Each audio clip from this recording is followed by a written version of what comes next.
what's really interesting over the last 10 years especially is the amount of seed and Series A capital that has prospered and grown in Canada. The amount of funding that is going into seed stage companies in any given year in the last few years has dwarfed massively the activity that we saw just even 5 or 10 years ago. I think there's a ton of benefits to being a CCP, a Canadian Controlled Private Corporation. Right off the bat, you get 3 things. Your first $500,000 of income tax is going to be lower, you get SHRED, and you get a capital gains exemption, which is great for your employees. So I've obviously thought about this a lot, as you can tell. I don't see any benefit of incorporating in the U.S., at least not when you're starting your business, because there's such great things you can take advantage of a Canadian Controlled Private Corporation in the early days of Canada.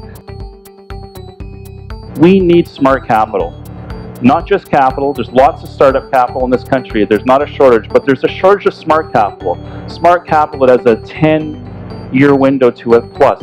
Type of capital you see often in the Valley in the United States. Smart capital that brings ideas and brings support network and helps you grow that company. Smart capital means capital that comes with experience. Smart capital is about investors that have been there before, that have built companies before. 500 Startups is a core believer that 90% of the value investors can provide is writing the check in the first place, and the other 10% comes from network connections. I think the real true value comes from them opening doors to other key players in the market, whether that be follow-on investors, whether that be customers, whether that be partners or ultimate acquirers.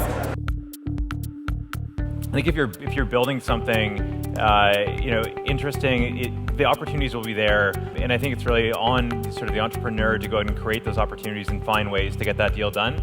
And it's really easy to say this is hard, fundraising is hard, investors aren't coming to me, but ultimately the good companies get funded in any climate.